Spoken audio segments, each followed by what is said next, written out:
Hello students. So last class हमने क्या किया था? टेस्टिस। ठीक है, क्या पढ़ा था हमने? टेस्टिस। ठीक है, इसको अच्छे से समझना आप लोग। जैसे मैंने समझाया था ना आपको, अगर मैं आपको रिकॉल करता हूँ टेस्टिस के बारे में, तो इसका मैंने आपको टीएस भी पढ़ा चुका हूँ, इसका स्ट्रक्चर को भी मैं डिफाइन कर चुका हूँ। प्लस टेस्टिस में क्या होता है, मेनली टेस्टिस में होता है क्या? फॉर्मेशन है, दैट इज स्पर्मेटोजेनेसिस। स्पर्मेटोजेनेसिस क्या हो गया आपका कि स्पर्म का फॉर्मेशन होगा। अंडरस्टैंड? तो स्पर्म का जब फॉर्म हो गया तो वो कैसे वहाँ से एक्सक्रीट होने तक, कैसे रिलीज होने तक, क्या पाथवे है उसका, वो भी मैं आपको कल कराया था, आपको लास्ट क्लास में करा चुका हूँ मैं। ओके, तो आपको मेनली इसमें क्या क्या याद रखना है? देखो, अगर मैं रिकॉल करता हूँ तो टेस्टिस के कितने लेयर होते हैं? 3 लेयर। जैसे मैं रिकॉल कर रहा हूँ, फिर मैं नेक्स्ट टॉपिक पढ़ाता हूँ आपको। ठीक है, तो 3 लेयर होते हैं। 3 लेयर्स में कौन कौन सा हो जाएगा? पहला है टूनिका, टूनिका वेजिनालिस। ओके, पहला क्या था? Tunica vaginalis. Then tunica albuginea, and then tunica वेसिकुलस,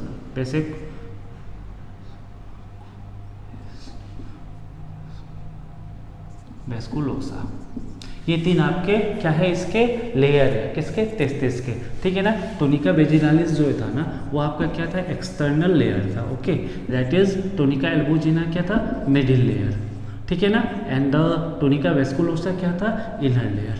ये किसका लेयर है? आपका टेस्टिस का लेयर है। ओके, फिर टेस्टिस का लेयर होने के बाद टेस्टिस का जो ये लेयर है, तो इसके लेयर के अंदर में आप जाते हैं, तो अंदर में क्या होता है? आपका टेस्टिकुलर लोब्यूल होता है। क्या होता है? Testicular lobule.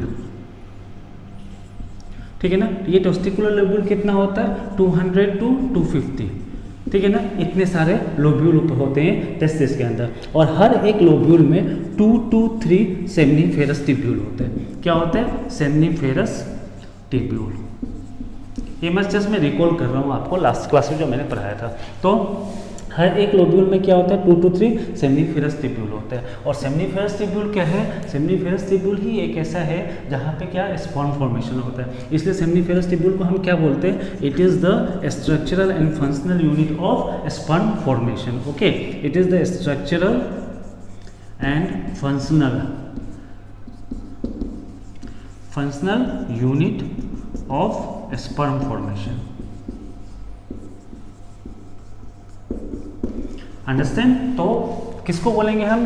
Structure and functional unit of sperm formation, seminiferous tubule. तो सेमनीफेरस टिब्यूल ही एक ऐसा साइट है जहाँ पे क्या होता है? स्पर्म का क्या होता है? फॉर्मेशन होता है। इसके बाद ये कहाँ जाता है? रीनल ट्यूबलाई के थ्रू रेटिव्स में जाता है। ठीक है ना? उसके बाद वहाँ से फिर कहाँ गया? एपिडाइमिस में गया। एपिडाइमिस क्या होता है? 3 टाइप के होते हैं आपके। कौन कौन सा है? कैपुट, देन कोर्स, देन क्या होता है आपका? केबल। ठीक है ना? ये 3 होते हैं। ये 3 होने के बाद फिर कहाँ पे गया आपका? ये जो कैपुट तक जाते हैं ना, कैपुट, कोर्स और वो, तो वो तीनों जो एपिडर्मिस के पार्ट है। ठीक है ना? एपिडर्मिस के पार्ट तक आपका क्या होगा? उसके बाद वास डिफरेंस के थ्रू स्पर्म आगे जाता है आपका यूरिथ्रा। ठीक है ना? तो जो ये वास डिफरेंस, जहाँ से वास डिफरेंस का जो नर्व गया है ना, वेन गया जहाँ से वास डिफरेंस जाता है, वहाँ से आपका ये वाला पार्ट क्या हो जाता है? एब्डोमिनल कैविटी पार्ट हो जाता है, और उसके आगे का पार्ट जो है उसको क्या बोलते हैं? यूरिथ्रल कैविटी पार्ट बोलते हैं। ओके, तो ये हमारा टेस्टिस का हमने लास्ट क्लास में डिस्कस किया था। आप एक बार उसको देखना, उसको कुछ समझ में ना आए तो आप बताना। ठीक है ना? फिर हमने क्या पढ़ा था? 2 टाइप के सेल पढ़े थे। पहला कौन सा था? सर्टोली सेल, सर्टोली सेल, और दूसरा क्या था? Leydig cell. ये एग्जाम के लिए बहुत इंपॉर्टेंट है आपका, कि इसका क्या होता है? लोकेशन एंड फंक्शन पूछता है। तो लिडिक सेल जो है ना, ये क्या होता है? Outside the seminiferous tubule. कहाँ पे होता है? इंटरस्टिशियल स्पेस में होता है। ठीक है ना? ये बाहर होता है सेमनीफेरस टिब्यूल के, कहाँ पे? इंटरस्टिशियल स्पेस में। इसलिए लिडिक सेल को हम लोग क्या बोलते हैं? इंटरस्टिशियल सेल भी बोलते हैं। ओके, और सर्टोली सेल कहाँ होता है? Inside the seminiferous tubule. Okay, seminiferous tubule के सेल के अंदर होते हैं। ठीक है ना? और ये सर्टोली सेल है। ये सर्टोली सेल क्या है? जो जर्म एपिथेलियल सेल होता है ना, उसका ही क्या होता है? मॉडिफाइड है, जो कोलुमनर शेप में होता है। ये भी मैंने आपको टीएस के उसमें पढ़ाया था। ठीक है ना? तो ये दोनों का मैं फंक्शन भी आपको इसके बाद बताऊंगा। ओके, देखो, ये देख लिया। अब चलो हम नया टॉपिक स्टार्ट करते हैं, स्पर्मेटोजेनेसिस। अब देखो स्पर्मेटोजेनेसिस, जेनेसिस है, जेनेसिस का मतलब क्या हो गया, सिंथेसिस। ओके, स्पर्मेटोजेनेसिस, जेनेसिस मतलब क्या होता है, सिंथेसिस, किसी भी चीज़ का सिंथेसिस करना। Okay, that is spermatogenesis. Understand? तो स्पर्मेटोजेनेसिस बोला तो इसका मतलब क्या हो गया, स्पर्म का फॉर्मेशन। ओके, अब हम इन नेक्स्ट टॉपिक बाद में जो आगे का टॉपिक एक है उसका नाम है गैमेटोजेनेसिस। जब गैमेटोजेनेसिस करेंगे हम उसमें भी मैं आपको स्पर्मेटोजेनेसिस के बारे में बताऊंगा। अभी जस्ट मैं थोड़ा बेसिक बता रहा हूँ आपको, ठीक है ना। तो क्या टॉपिक है हमारा, स्पर्मेटोजेनेसिस। स्पर्मेटोजेनेसिस। ओके,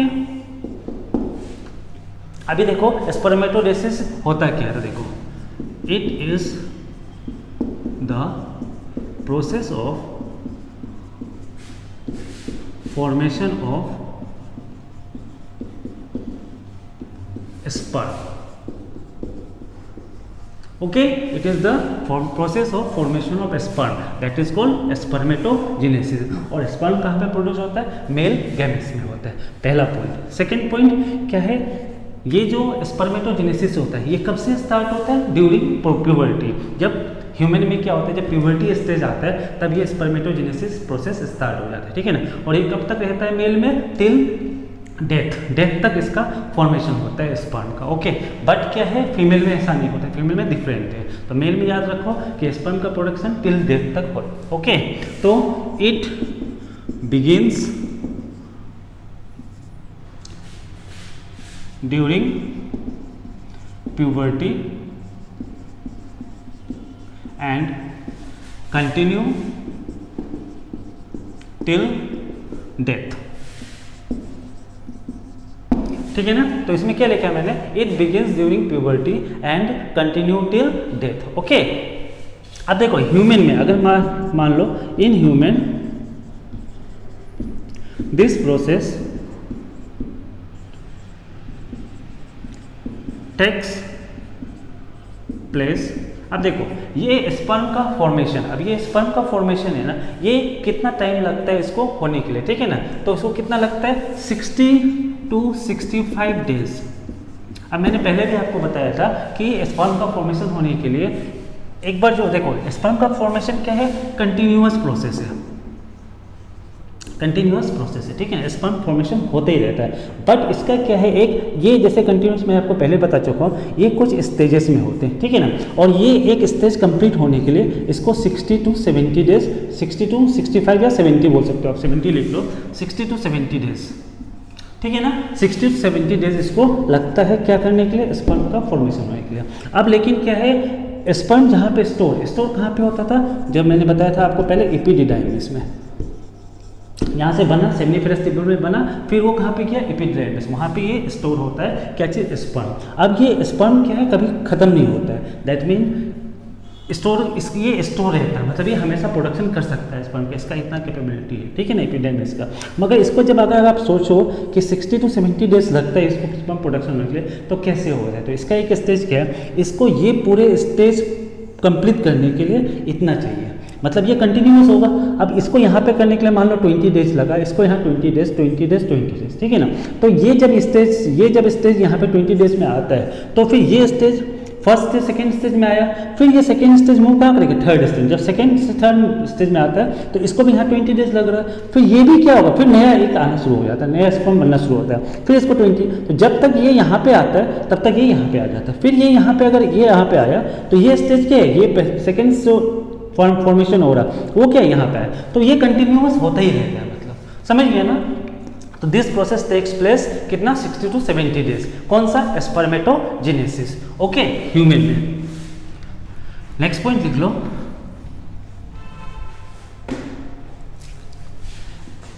स्पर्मेटोजेनेसिस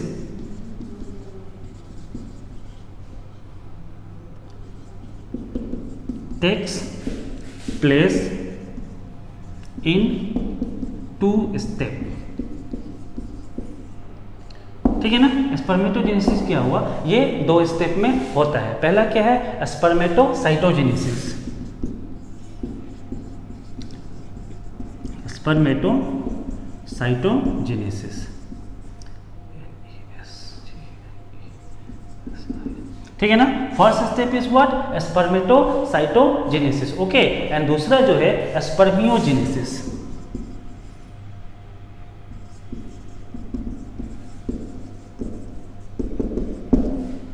ठीक है ना, ये दो स्टेप में ये स्पर्मेटोजेनेसिस होता है। स्पर्मेटोजेनेसिस फॉर्मेशन ऑफ स्पर्म के ये दो स्टेज में होता है, ठीक है ना। पहला क्या है, स्पर्मेटोसाइटोजेनेसिस, एंड दूसरा स्पर्मियोजेनेसिस। अब मैं इसको डिस्क्राइब करूंगा, पहले आप इसको नोट्स कर लो कि स्पर्मेटोजेनेसिस क्या होता है, process of formation of sperm, that is gametes भी बोल सकते हो, मेल गैमेट्स, ओके। फिर ये कब स्टार्ट होता है, ड्यूरिंग प्यूबर्टी, और कंटिन्यू कब तक होता है, टिल डेथ, ओके। ह्यूमन में ये जो प्रोसेस होता है स्पर्मेटोजेनेसिस, कितना टाइम लगता है इसको, 60 to 70 डेज लगता है स्पर्मेटो मतलब स्पर्म का फॉर्मेशन होने के लिए। और ये दो स्टेज में होता है, कौन कौन सा, स्पर्मेटोसाइटोजेनेसिस एंड स्पर्मियोजेनेसिस। नोट कर लो आप इसको।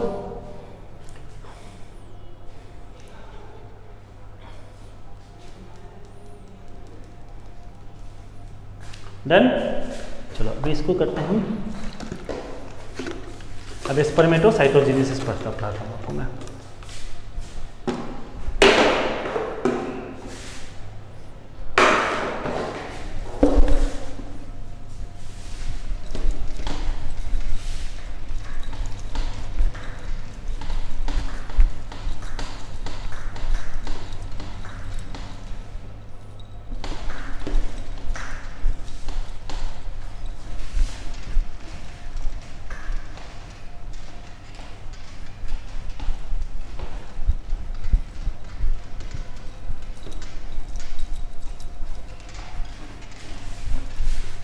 देख लो हमारा क्या है, स्पर्मेटोसाइटोजेनेसिस।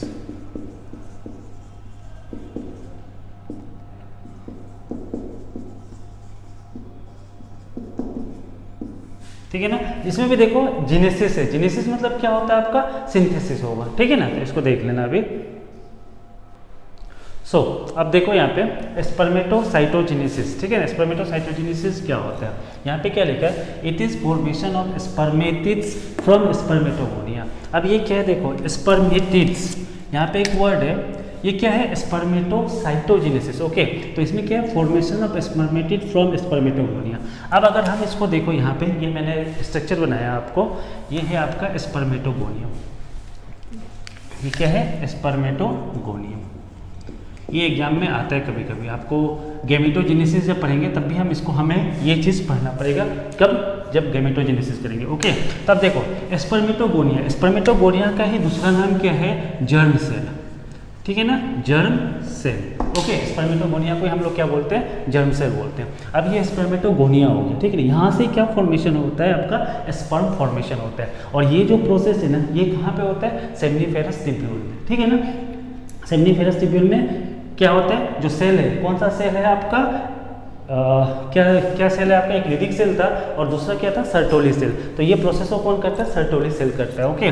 देखो स्पर्मेटोगोनिया और जर्म सेल। अब यहाँ से क्या होगा, इसका माइटोसिस होगा। माइटोसिस होने के बाद क्या बनाएगा, एडिशनल स्पर्मेटोगोनिया बनाएगा। मतलब ये जो माइटोसिस जब डिवीजन हुआ इसका, तो ये एडिशनल स्पर्मेटोगोनिया बनाएगा। और जो भी स्पर्मेटोगोनिया बनेगा ना, उसका क्या होगा, फिर ग्रोथ होगा। ग्रोथ होने के बाद क्या होगा, प्राइमरी स्पर्मेटोसाइट होगा, प्राइमरी स्पर्मेटोसाइट बनेगा, ओके। दैट मीन ये जो प्रोसेस हो रहा है कहाँ से स्टार्ट हो रहा है आपका, जर्म सेल से या स्पर्मेटोगोनिया से। तो सिंपल है, स्पर्मेटोगोनिया, माइटोसिस डिवीजन हुआ, उसके बाद एडिशनल स्पर्मेटोगोनिया बनाया, उसके बाद जो ये एडिशनल स्पर्मेटोगोनिया है ना, इसका ग्रोथ होता है, देन प्राइमरी स्पर्मेटोसाइट बनाता है, ओके। जब प्राइमरी स्पर्मेटोसाइट बनाया तो इसका फिर क्या होगा, मेयोसिस 1 होगा और मेयोसिस 2। यहाँ पे क्या है, मेयोसिस 2। तो मेयोसिस 1 में क्या होता है, सेकेंडरी स्पर्मेटोसाइट बनाता है। जब इसका डिवीजन होता है प्राइमरी स्पर्मेटोसाइट का, तो वो क्या बनाएगा, सेकेंडरी स्पर्मेटोसाइट, ठीक है ना।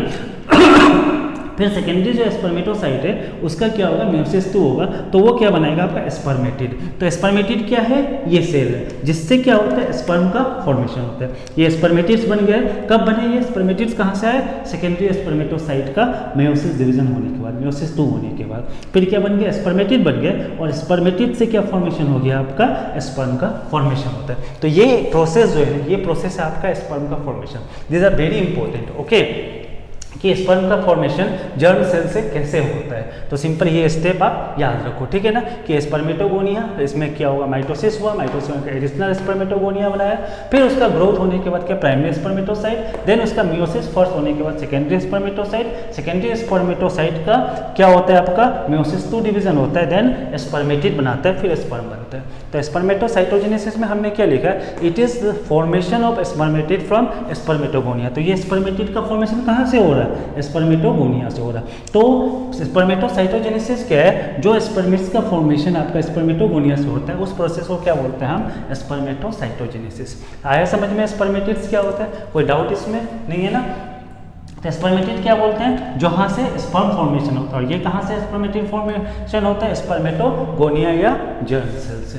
ओके, अब देखो स्पर्मियोजेनेसिस, दूसरा स्टेज क्या स्टेप क्या है, स्पर्मियोजेनेसिस। स्पर्मियोजेनेसिस क्या है, देखो it is differentiation of spermatids into sperm. अब ये जो स्पर्मेटिड्स बन गया ना, इसका जो डिफरेंशिएट होकर जो ये बन रहा है sperm, that process is known as spermiogenesis. Understand, spermatogenesis formation of spermatids, पहले स्पर्मेटिड्स बनेगा किससे, स्पर्मेटोगोनिया से, वो प्रोसेस को क्या बोलते हैं, स्पर्मेटोसाइटोजेनेसिस। और स्पर्मियोजेनेसिस देखो कभी कभी एग्जाम में आता है ये डेफिनेशन, इसलिए इसको ध्यान से याद रखना, ठीक है ना। स्पर्मियोजेनेसिस क्या है, डिफरेंशिएशन होता है आपका स्पर्मेट्स का, किसमें, स्पर्म में, दैट इज स्पर्मियोजेनेसिस। आया समझ में अभी कि स्पर्मेटिड्स क्या होते हैं, आया ना। अब देखो यहाँ पे क्या लिखा है, in testis the immature male germ cell, जो ये मेल जर्म सेल है या जिसको हम क्या बोलते हैं, स्पर्मेटोगोनिया भी बोलते हैं, produce sperm bye spermatogenesis that begins at puberty. इसमें क्या बोला है कि टेस्टिस में क्या होता है, जो इमेच्योर जर्म सेल जो है ना, ये क्या बनाता है, आपका स्पर्म बनाएगा, ठीक है ना। और उस प्रोसेस को क्या बोला है, कौन सा प्रोसेस के थ्रू बनाएगा, स्पर्मेटोजेनेसिस। और ये कब स्टार्ट होता है, ड्यूरिंग प्यूबर्टी। ओके, फिर क्या बोला है, आफ्टर स्पर्मियोजेनेसिस, जब ये स्पर्मेटिड से स्पर्म में डिफ्रेंशिएट हो जाएगा, उसको क्या बोलेंगे, स्पर्मियोजेनेसिस। आफ्टर स्पर्मियोजेनेसिस, जो स्पर्म का हेड होता है ना, वो इम्बेडेड कहाँ पे होगा, सर्टोली सेल में होगा, ठीक है ना। And are finally release from the seminiferous tubule, बाद में वो कहाँ रिलीज हो जाएगा, सेमनीफेरस ट्यूबुल में हो जाएगा, जो प्रोसेस को क्या बोलते हैं, स्पर्मिएशंस, स्पर्मिएशन।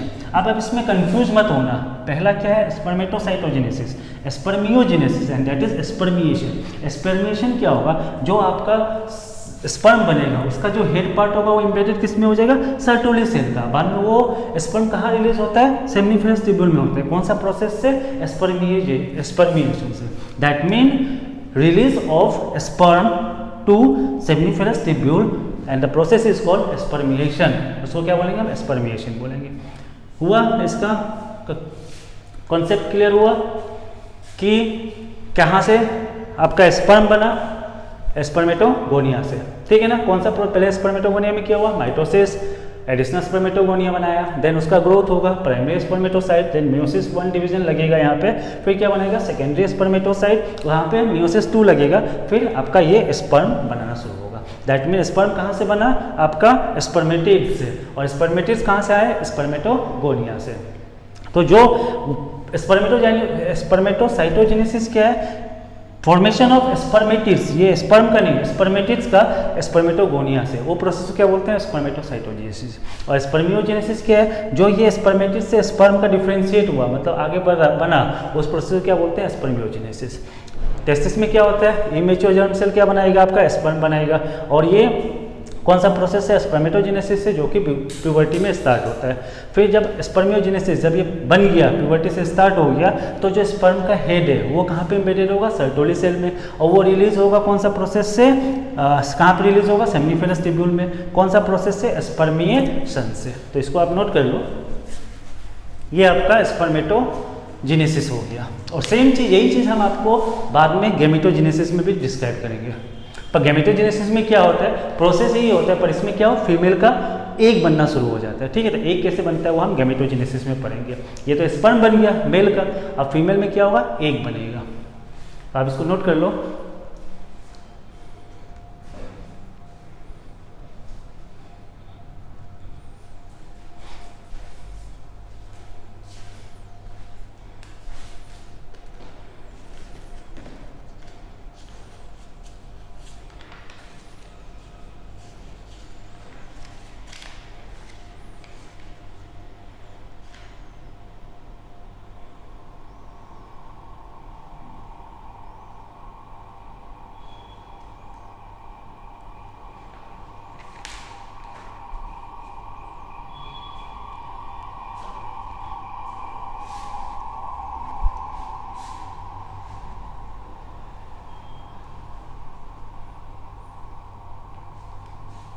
हो गया। चलो अभी नेक्स्ट।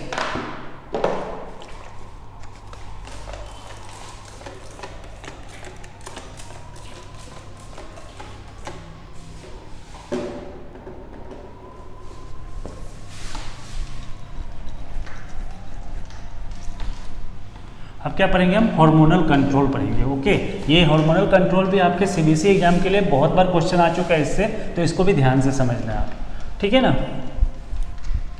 अच्छे से पढ़ो क्योंकि अभी टाइम भी बहुत कम है, तो आपका मैं कॉन्सेप्ट क्लियर कर देता हूँ।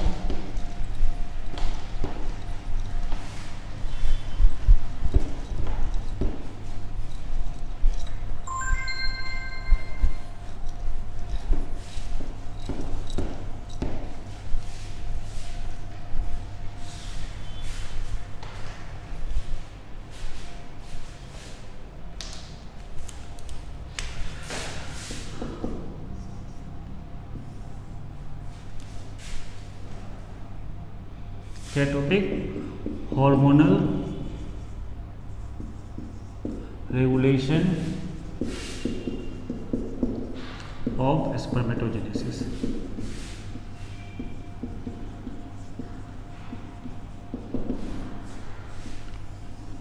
देखो ये क्या टॉपिक समझ में आ रहा है कि हार्मोनल रेगुलेशन होता है, ठीक है ना? अब ये हार्मोनल रेगुलेशन है ना, तो हार्मोन कहाँ से प्रोड्यूस होगा? देखो इसमें जो स्पर्मेटोजेनेसिस में जो हार्मोनल रेगुलेशन कंट्रोल होता है, दो टाइप के हार्मोन होते हैं, एक होते हैं LH और दूसरा होता है FSH, ठीक है ना? ये क्या है? LH क्या है? ल्यूटिनाइजिंग हार्मोन, और FSH क्या है? Follicle stimulating hormone. Okay, LH है, FSH, याद रखो दो ही टाइप का हार्मोन जो होगा ये। और ये दोनों कहाँ से आएगा आपका? ये दोनों हार्मोन कहाँ से आएंगे? हाइपोथैलेमस से। इसमें प्रोसेस है, इसमें हाइपोथैलेमस डायरेक्ट नहीं आता है। हाइपोथैलेमस के बाद क्या होता है? GnRH, ठीक है? GnRH क्या है? Gonadotropin releasing hormone. क्या है? Gonadotropin releasing hormone. मैं इसका बता देता हूं, रिलीजिंग हार्मोन। हाइपोथैलेमस से GnRH बनेगा। GnRH आने के बाद एंटीरियर पिट्यूटरी ग्लैंड में जाएगा। एंटीरियर पिट्यूटरी ग्लैंड बनने के बाद दो हार्मोन बनाएंगे, LH और FSH। LH जो क्या रिस्पॉन्स करेगा आपका? ये लिडिक सेल को करेगा, याद रखो लिडिक सेल। और जो FSH, याद रखो, इसको याद करने का सिंपल सी चीज़ है, L फॉर लिडिक सेल, ठीक है ना? और S, देखो इसमें S है तो ये क्या करेगा? सर्टोली सेल पे ये करेगा, सर्टोली सेल, सर्टोली सेल। ये दो ही हार्मोन होते हैं, जो एक लिडिक सेल को करता है रिस्पॉन्स और दूसरा किसको करेगा? सर्टोली सेल को रिस्पॉन्स करता है। ओके, इसका मैं प्रोसेस आपको पूरा बता देता हूँ अच्छा से। एक किसको किया? लिडिक सेल को, दूसरा सर्टोली सेल का। अब देखो एक चीज़ है कि ये लिडिक सेल का फंक्शन शायद मैंने पहले पढ़ाया आपको। ये क्या करता है? ये सिंथेसिस करता है और सिक्रीट करता है किसको? आपका टेस्टिकुलर हार्मोन। कौन सा है टेस्टिकुलर हार्मोन? एंड्रोजन। देखो androgen, that mean Leydig cell का क्या काम है? सिंथेसिस करना और सिक्रीट करना testicular hormone, that is androgen को सिक्रीट करता है। कौन? Leydig cell. और सर्टोली सेल का क्या फंक्शन है? ये क्या करता है? नोरिशमेंट करता है। नोरिशमेंट किसको करेगा? जो आपका बनाएगा, कौन सा? लिडिक सेल को, ठीक है ना? लिडिक सेल को क्या करेगा? ये सर्टोली सेल क्या करेगा? नोरिशमेंट करेगा, या स्पर्म को भी क्या करेगा? नोरिशमेंट करेगा, न्यूट्रिएंट प्रोवाइड करते हैं सर्टोली सेल। ओके, तो इसको मैं अभी अच्छे से आपको करा देता हूँ, इसका प्रोसेस आपको।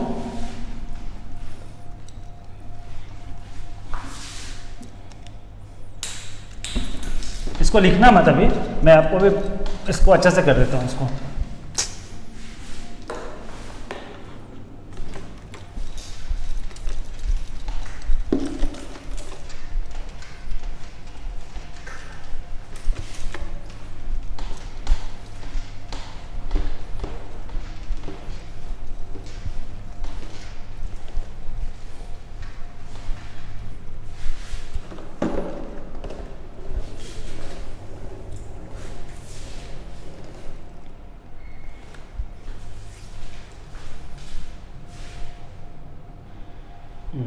अब देखो यहाँ पे ये क्या है? हाइपोथैलेमस। ठीक है ना। हाइपोथैलेमस कहाँ पे होते हैं, ब्रेन में, ठीक है ना। ये क्या प्रोड्यूस करेगा, GnRH, ठीक है ना। GnRH क्या है, क्या मैंने यहाँ पे देखो मैंने लिख रखा सबका फुल फॉर्म, ठीक है ना। GnRH means gonadotropin releasing hormone. तो हाइपोथैलेमस क्या प्रोड्यूस करेगा, गोनेडोट्रोपिन रिलीजिंग हार्मोन करेगा। ये गोनेडोट्रोपिन रिलीजिंग किस पे एक्ट करेगा, एंटीरियर पिट्यूटरी ग्लैंड, ठीक है ना। फिर एंटीरियर पिट्यूटरी ग्लैंड पे जब ये एक्ट करेगा तो एंटीरियर पिट्यूटरी ग्लैंड क्या करेंगे, दो हार्मोन रिलीज करते हैं, that is LH and FSH। LH क्या है, ल्यूटिनाइजिंग हार्मोन, ओके, और FSH क्या है, फॉलिकुलर स्टिमुलेटिंग हार्मोन, ठीक है ना। तो LH और FSH ये दो कहाँ से होगा, एंटीरियर पिट्यूटरी ग्लैंड बनाएगा। फिर ये LH जो है ना, ये किसको रिस्पॉन्स करेगा, लीडिंग सेल को। और लीडिंग सेल का फंक्शन क्या है, टेस्टिकुलर हार्मोन प्रोड्यूस करना, जो कि क्या है, एंड्रोजन। तो इसको आप ऐसे भी लिख सकते हो, टेस्टिकुलर हार्मोन, टेस्टिकुलर हार्मोन, ठीक है ना। तो एंड्रोजन क्या है, टेस्टिकुलर हार्मोन प्रोड्यूस करेगा। अब देखो FSH किसको एक्ट किया, सर्टोली सेल को रिस्पॉन्स किया। सर्टोली सेल क्या प्रोड्यूस करेगा, इनहिबिन प्रोड्यूस करता है। अब ये इनहिबिन का क्या काम है, देखो ये क्या करेगा, एक लिमिट तक क्या होगा, सर्टोली सेल प्रोड्यूस करेगा, ठीक है ना। क्योंकि सर्टोली सेल क्या इसमें हेल्प करता है, आपका स्पर्म फॉर्मेशन करने में। तो स्पर्म फॉर्मेशन जब एक्सेस होने लगता है, ठीक है ना, जब ज़्यादा ही उस पर आ जाते हैं, कौन सा आते हैं, देखो आपको मैंने बताया था कि यहाँ पे ये हो गया आपका, क्या हो गया, ये सेमिनिफेरस ट्यूब्यूल, यहाँ पे ये जर्मिनल सेल हो गया, ये कोलुमनर सेल हो गया। ये कोलुमनर सेल क्या है, सर्टोली सेल है, ओके, सर्टोली सेल।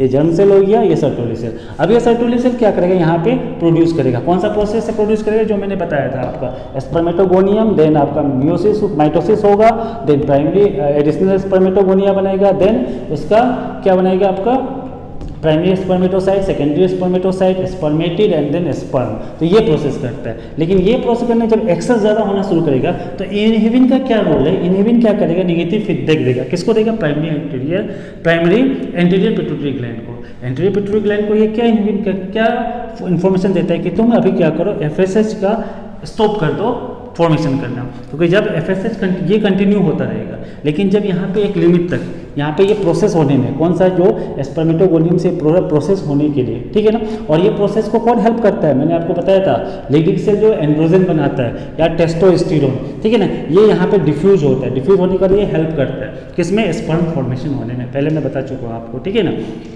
तो ये एक प्रोसेस है। ये प्रोसेस जब ज़्यादा ही प्रोड्यूस होता रहेगा FSH, तो ये सर्टोली सेल क्या करेगा, उसको इनहिबिन करेगा कि आप नेगेटिव फीडबैक देगा कि थोड़ा देख लिया, आप FSH का प्रोडक्शन को रोक दो, स्टॉप कर दो। फिर जब ये खत्म हो जाएगा, अब यही प्रोसेस हो जाएगा, फिर आप रिलीज करो। तो ये कौन करता है, इनहिबिन का काम है नेगेटिव फीडबैक देना। तो ये आपका क्या आ जाएगा, हार्मोनल रेगुलेशन। अब इसको मैं आपको सेंटेंस में लिखाऊंगा, तो पहले आप इसको लिख लो, इसको समझ में आया।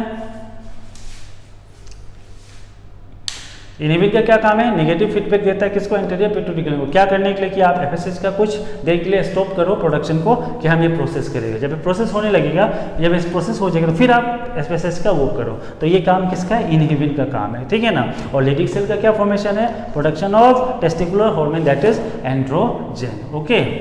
ये दोनों किससे आता है, इंटीरियर पिट्यूटरी ग्लैंड से। इंटीरियर पिट्यूटरी ग्लैंड को कौन एक्ट करता है, GnRH। इसका भी बहुत बड़ा रोल है, GnRH, गोनेडोट्रोपिन हार्मोन। और ये दोनों कहाँ से प्रोड्यूस होंगे, आपका GnRH हाइपोथैलेमस से होता है। इसको नोट कर लो, फिर मैं सेंटेंस लिखा देता हूँ आपको। ये क्वेश्चन जब एग्जाम में आता है, एग्जाम में बहुत बार आ चुका है, जब आपको आता है हार्मोनल रेगुलेशन ऑफ स्पर्मेटोजेनेसिस, तो आपको सबसे पहले ये स्ट्रक्चर बनाना पड़ेगा एग्जाम में। तो ये बनाने के बाद फिर सेंटेंस लिखना पड़ेगा, जो मैं आपको अभी लिखा दूंगा। पर ये बहुत इंपॉर्टेंट है ये, ठीक है ना, ये स्टेप्स हो गया। चलो अब इसको स्टेप में लिखते हैं हम वर्डिंग में।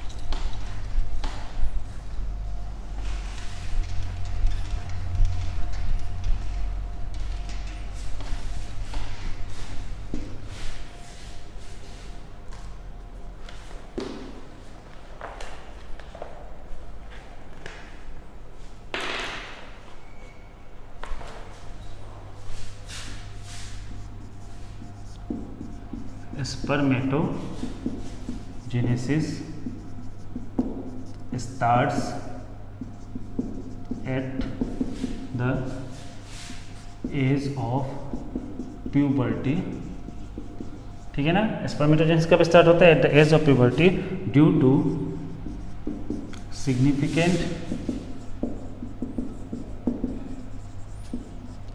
increase in the secretion of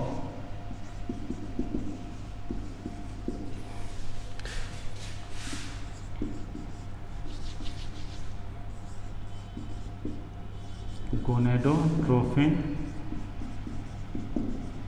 releasing hormone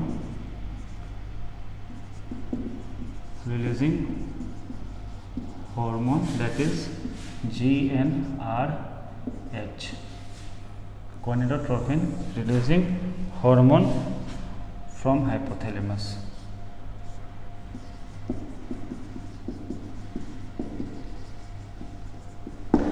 Okay, next point देख लो आप, the increased level of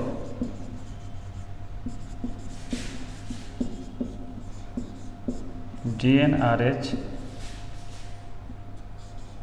then acts at the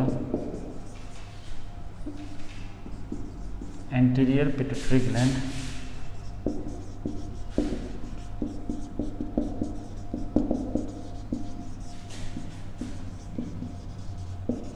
and stimulate secretion of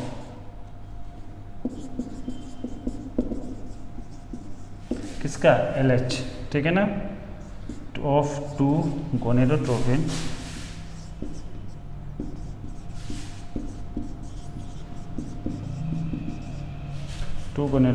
that is luteinizing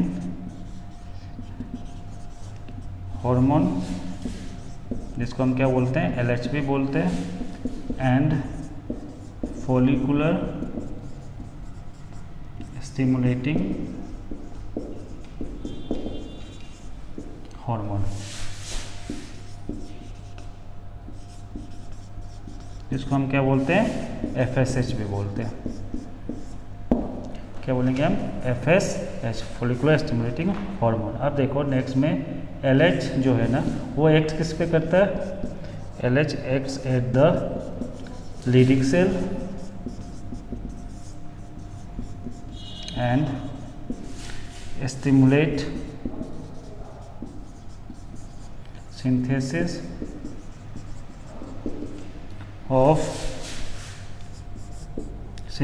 and secretion of androgen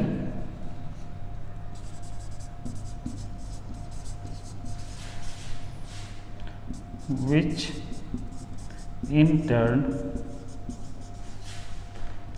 stimulate the process of spermatogenesis।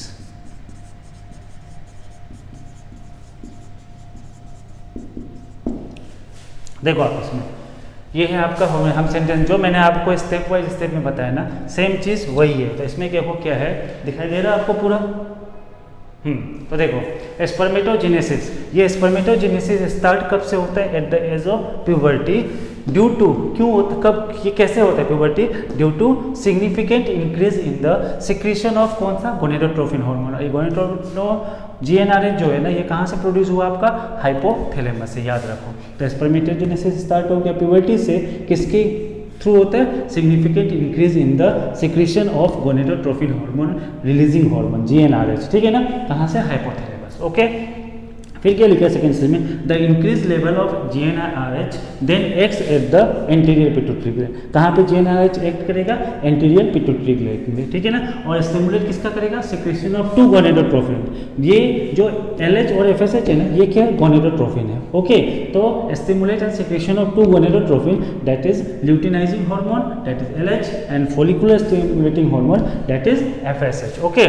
फिर जो LH जो है वो act किस पे करता है, लिरिक सेल पे करता है। जो मैंने स्टेप में बताया था ना आपको, LH किस पे करेगा, L है तो L फॉर लिरिक सेल, तो LH एक्ट करेगा आपका लिरिक सेल पे और स्टिमुलेट किसको करेगा, सिंथेसिस और secretion of androgen hormone, androgen को बनाएगा, which in turn stimulate the process of spermatogenesis. और ये एंड्रोजन की वजह से क्या प्रोसेस शुरू हो जाएगा आपका, स्पर्मेटोजेनेसिस, ओके।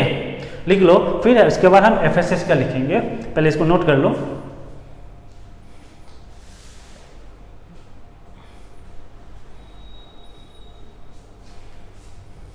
ये स्टेप में मैं समझाया था, बस इसको वर्डिंग में लिख रहा हूं मैं कि आपके पास नोट्स हो जाए एक, ओके।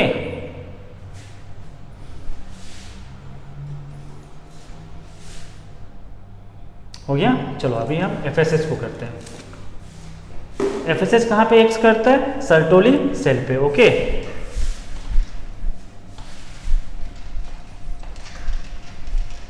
LH याद रखो हमेशा लिरिक सेल को करेगा और FSH किस कहाँ पे करेगा, सर्टोली सेल पे।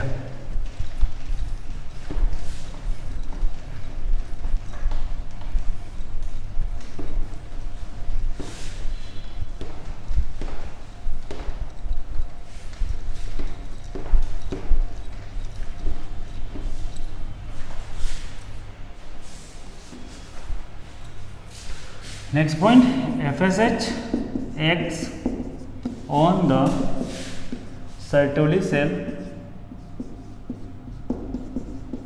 and stimulate secretion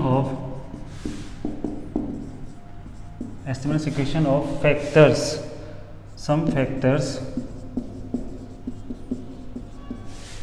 which helps in the process of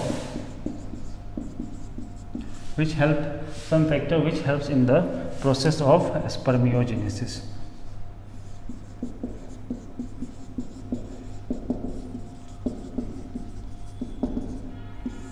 ठीक है ना। अब देखो FSH जो है, FSH एक्ट कहाँ पे कर रहा है आपका, सर्टोली सेल पे कर रहा है एक्ट, ठीक है ना। और ये स्टिमुलेट किसको कर रहा है, कुछ फैक्टर को स्टिमुलेट कर रहा है कि आप सिक्रेट करो। ये फैक्टर किस में हेल्प करता है, प्रोसेस ऑफ स्पर्मियोजेनेसिस, ओके। तो ये हो गया आपका FSH का। तो ये जो है ना, ये जो मैं लिखा है ना, अगर एग्जाम में क्वेश्चन आता है कि हार्मोनल रेगुलेशन ऑफ स्पर्मेटोजेनेसिस, ये एग्जाम में बहुत बार क्वेश्चन आ चुका है, ये बहुत इंपॉर्टेंट क्वेश्चन है, याद रखना इसको। तो इसको पढ़ लेना और जब एग्जाम में जब आप लिखना तो क्या करना, पहले वो स्टेप को लिखना, उसके बाद इसको वर्डिंग में डिस्क्राइब कर लेना, अच्छे मार्क्स मिल जाएंगे, ठीक है ना। कि FSH कहाँ पे एक्ट करेगा, सर्टोली सेल पे करेगा और ये स्टिमुलेट करता है secretion of some factor, whereas LH कहाँ पे करेगा, लिरिक सेल पे करेगा, जो कि स्टिमुलेट किसको करता है, सिक्रेशन ऑफ एंड्रोजन, जो कि स्पर्मेटोजेनेसिस के लिए हेल्प करता है प्रोसेस में, और ये स्पर्मियोजेनेसिस में। अब मैं कुछ टर्म लिखाऊंगा आपको, CBSE का क्वेश्चन लिखाऊंगा मैं जो एग्जाम में आया हुआ है, ओके। अब ये लिख लो पहले, फिर मैं दिखाता हूँ आपको।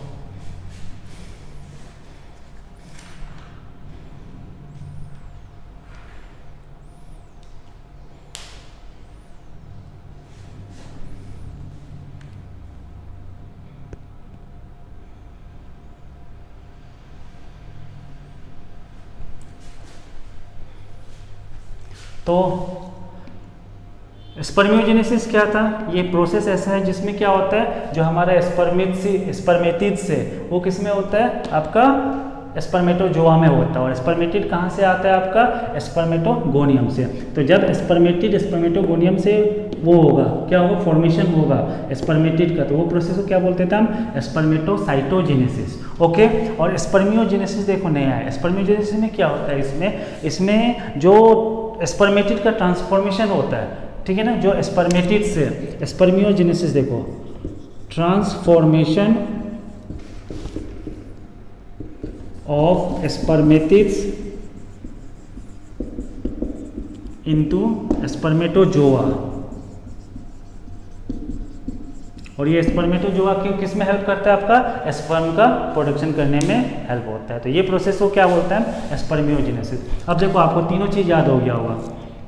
क्या क्या था आपका, पहला क्या था, स्पर्मेटोसाइटोजेनेसिस। स्पर्मेटोसाइटोजेनेसिस क्या है, फॉर्मेशन ऑफ स्पर्मेटिड्स फ्रॉम कहाँ से, आपका जो जर्म सेल से है, दैट इज स्पर्मेटोगोनियम से। ओके, स्पर्मियोजेनेसिस क्या है, transformation of spermatid in spermatozoa, ठीक है ना, किसके लिए, स्पर्म का प्रोडक्शन करने के लिए। और एक क्या था, स्पर्मिएशंस।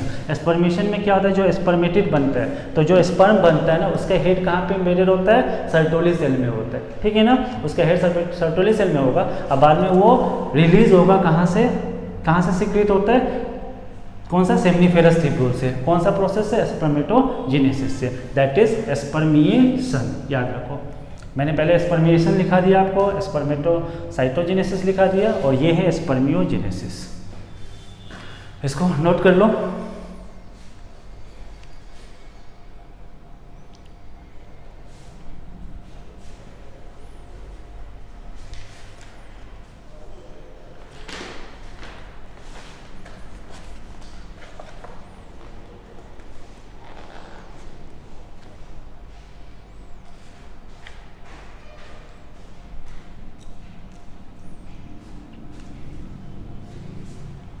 डन। चलो अभी एसेसरी डक्ट सिस्टम देखते हैं।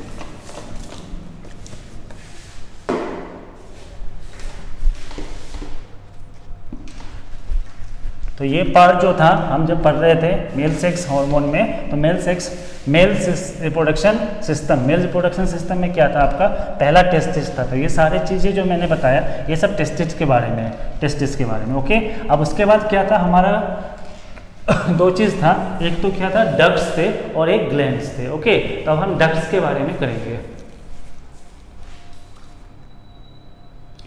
चलो अभी तो टाइम भी हो गया, तो ऐसा करो, डक्ट्स के बारे में हम क्या करते हैं, जो भी डक्ट्स हैं, डक्ट्स में क्या है, रीनल टेस्टिस, रेटे टेस्टिस हो गया आपका, फिर इफ्रेंसिया हो गया, वास इफ्रेंसिया हो गया, वास डिफरेंस हो गया, देन उसके बाद क्या था हमारा वो एपिडिडाइमिस हो गया। इन सब के बारे में हम नेक्स्ट क्लास में करेंगे, ओके, ठीक है। फिर बाद में क्या होगा, उसके बाद ग्लैंड्स आएंगे। ग्लैंड्स के कौन कौन से थे, प्रोस्टेट ग्लैंड हो गया था, फिर बल्बो यूथ्रिन ग्लैंड हो गया था, जो मैंने बताया था आपको जब वो डायग्राम बताया, तो उसको हम नेक्स्ट क्लास में करेंगे। Till then thank you, okay.